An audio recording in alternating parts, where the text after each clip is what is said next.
আসসালামু আলাইকুম।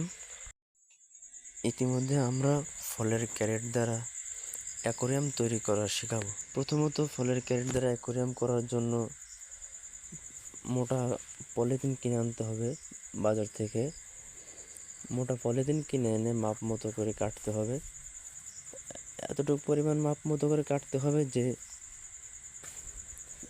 ভিতরে পরিপূর্ণটা দেওয়ার পর সাইড দিয়ে যেন বাহির সাইড দিয়ে যেন এতটুকু বাড়তে থাকে, যাতে করে আপনি বাঁধতে পারেন অথবা সেলাই করতে পারেন, যাই করেন না কেন, বা টেপ মারেন না কেন, যাই করেন না কেন করতে পারেন। সেই হিসেবে একটু বাড়তে রাখবেন, যেরকম আমরা রাখছি আপনারা দেখতেই পারতেছেন।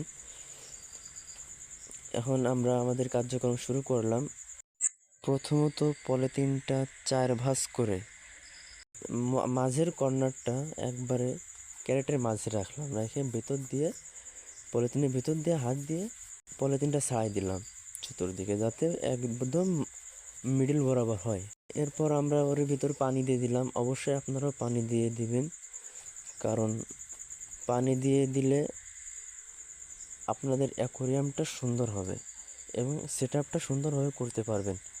যখন আপনি পানি দিয়ে দিবেন তখন মনে করেন যে আপনার পলিথিনটা চতুর সাইডে পৌঁছে যাবে, এবং যতটুকু না পৌঁছাবে ততটুকু আপনি হাত দ্বারা পৌঁছায় দিবেন। তাহলে আপনার পানিটা চতুর্দিকে পৌঁছায় গেল, পলিথিনটা পৌঁছায় গেল, আপনার পলিথিনটা নড়াচড়া করবে না। এটা হচ্ছে পানির দ্বারা সুবিধা।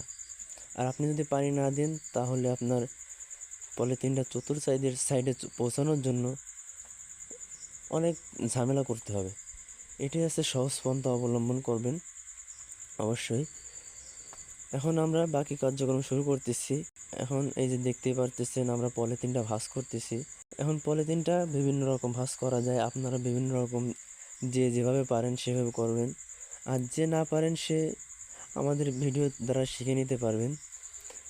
দেখতে পারতেছেন আমাদের ভিডিও দ্বারা কিভাবে পলিথিনটা ভাঁজ করে দেখানো হইতেছে। পলিথিনটা আমরা এই ক্যারেটটা অ্যাকোরিয়ামটা আমরা দুইভাবে তৈরি করতেছি। একটা এই যে দেখাচ্ছে, আরেকটা কিছু সময় পরে আবার দেখাবো একই ভিডিওর মধ্যেই, যাতে যার যেটা মন চায় সে সেটা করতে পারে। এ বাদে যদি কেউ আরও ভালো পন্থা অবলম্বন করতে পারে তাহলে করবে, তা সেটা কোনো সমস্যা নেই। যে না পারে শুধু তাদের জন্যই আমাদের এই ভিডিওটা। যদি আমাদের এই ভিডিওর দ্বারা কোনো একটা ভাইয়ের উপকারে আসে, ওই বলছিলাম আরেকটা ক্যারেট ভাঁজ করা দেখাবো, সে আরেকটা ক্যারেট এই যে দেখাচ্ছে। প্রথমত যে একরকম ভাঁজ করা দেখানো হয়েছিল, এখন এটা অন্য আর এক রকম ভাঁজ করা হচ্ছে। একটু খুব মনোযোগের সহিত দেখবেন, অবশ্যই আপনারাও পারবেন। ক্যারেটের দুই কর্নার থেকে পলিথিনটা সমান করে সাইজ করে ক্যারেটের এক কর্নারে নিয়ে আসতে হবে। দুই সাইড থেকে যখন মাঝে আনা হবে তখন মাঝে কিছু অংশ পলিথিন বাড়তি থাকবে। তখন এই বাড়তি পলিথিনটা কী করবেন, বাড়তি পলিথিনটুকু মাঝে সুন্দর করে একটা ভাবে ভাঁজ করবেন। দেখতে পাচ্ছেন আমরা যেভাবে কীভাবে ভাঁজ করতেছি। এখন ভাঁজ করার পর দেখেন কর্নারটা সুন্দর হয়ে গেছে। এরকম চতুর সাইডটাই সুন্দর করে ভাঁজ করবেন। আসার পর মাঝে যতটুকু আউট যে পলিথিনটা থাকবে, এটা যদি আউট পলিথিন থাকে আপনি যদি কেটে দিলে কিন্তু এটা ঝামেলা পোহাইতে হবে। ঝামেলাটাকে দেখা গেলো পানি লিক করতে পারে, এই কারণে আপনারা ও কাজটা করবেন না। এই যে দেখতেই পাচ্ছেন আমরা যে পলিথিনটা ভাঁজ করে দিচ্ছি কিভাবে, ওই দুই সাইড থেকে দেখতে পারতেছেন যে পলিথিনটা একবার কর্নারে পৌঁছায় দিছি। তাহলে এরকম দেওয়ার পর সুন্দর হয় জিনিসটা। ওই যে তারপরে আউট যে পলিথিনটা ওইটা মাঝ বরাবর এনে ভাঁজ করে পেছন সাইডে দিয়ে দিলাম। এই দিয়ে দেওয়ার জন্য দেখেন কত সুন্দর লাগতেছে। এখন এর থেকে যদি সুন্দর পন্থা অবলম্বন করতে পারেন তাহলে আলহামদুলিল্লাহ।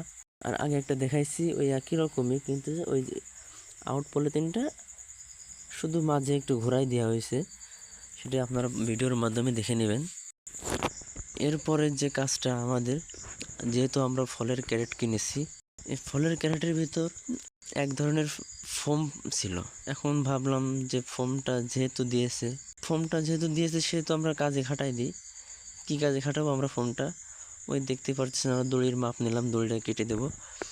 এখন দড়ি কেটে দিলে এখন দড়ি দিয়ে আমরা চতুর সাইডে বেঁধে দেবো। প্লাস্টিকের পর যখন পলিথিনটা পড়বে তখন আমাদের পলিথিনটা ছিঁড়ে যাওয়ার একটা ভয় থাকে। এখন ছিঁড়ে যাওয়ার ভয় থেকে বাঁচার জন্য যে ফোমটা ছিল ফলের ভিতর, ওই ফোমটা আমরা একটু বড় ছিল ফোমটা, এই কারণে আমরা ফোমটা 4 ভাগ করেছি।